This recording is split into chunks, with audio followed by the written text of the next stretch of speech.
शराब घोटाले से जुड़े मनी लॉन्ड्रिंग मामले में प्रवर्तन निदेशालय ने मुख्यमंत्री और आम आदमी पार्टी के संयोजक अरविंद केजरीवाल को गुरुवार देर शाम गिरफ्तार कर लिया था।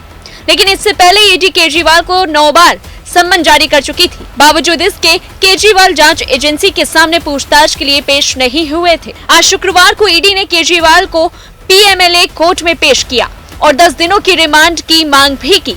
गिरफ्तारी के खिलाफ केजरीवाल की याचिका पर सुप्रीम कोर्ट की विशेष पीठ के समक्ष भी सुनवाई होनी थी, लेकिन केजरीवाल ने अपनी याचिका वापस ले ली है।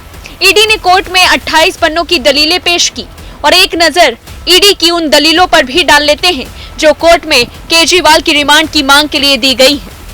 पहला, हमारी रिमांड याचिका में एक्सरसाइज पॉलिसी केस का पूरा बैकग्राउंड शामिल है।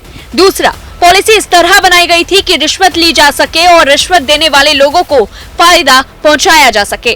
तीसरा, केजरीवाल घोटाले के सरगना है। केजरीवाल ने रिश्वत लेने के लिए कुछ खास लोगों को फायदा पहुंचाया।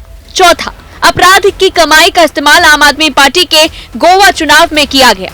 पांचवा, केजरीवाल पॉलिसी के निर्माण में सीधे तौर पर शामिल थे। छठवां, सिसोदिया के सेक्रेटरी ने बताया कि सिसोदिया ने उन्हें 2021 में केजरीवाल के आवास पर बुलाया था और इस पूरे मामले में सिसोदिया भी गिरफ्तार है और उन्हें जमानत नहीं मिली है। सातवां, विजय नायर शराब नीति मामले में गिरफ्तार एक और आरोपी है। केजरीवाल के साथ मिलकर काम कर रहा था। विजय केजरीवाल के घर के पास रहता था। वह केजरीवाल के काफी करीब रहकर काम कर रहा था। विजय नायर ने बिचौलिए की भूमिका निभाई थी।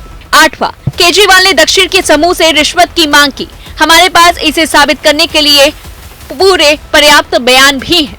नौवां, बयानों के मुताबिक केजरीवाल ने कविता से मुलाकात की और उनसे कहा कि उन्हें दिल्ली एक्सरसाइज पॉलिसी पर मिलकर काम करना चाहिए। 10वां, 2 मौकों पर पैसों का लेन देन हुआ। विक्रेताओं के माध्यम से रिश्वत के रूप में नकद पैसा दिया गया। इनवॉइस सिर्फ आंशिक राशि के लिए बनाई गई क्योंकि बाकी राशि रिश्वत के रूप में नकद दी गई थी। 11वां, चैट से हर बात की पुष्टि होती है।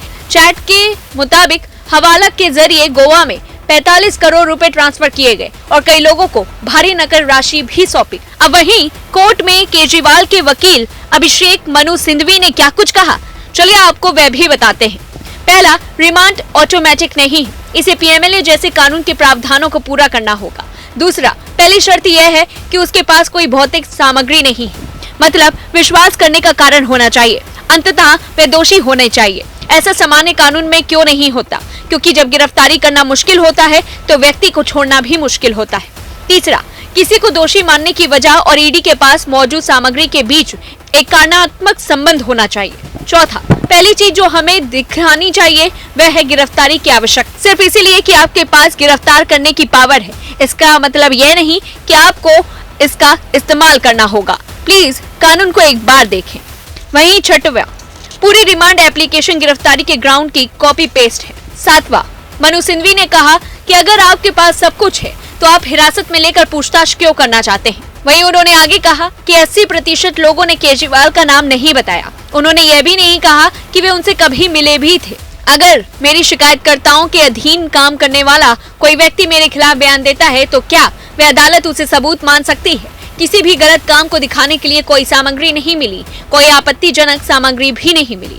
10वां, सिंघवी ने पवन बंसल जजमेंट को पढ़ते हुए कहा कि गिरफ्तारी के वक्त सेफ गार्ड नहीं अपनाए गए। वहीं उन्होंने आगे कहा कि जब सुप्रीम कोर्ट की बातों को गंभीरता से नहीं लिया जाता तो सुप्रीम कोर्ट को दंडात्मक कार्रवाई भी करनी चाहिए। तब तक लिए देखते रहिए न्यूज़ 1 इंडिया।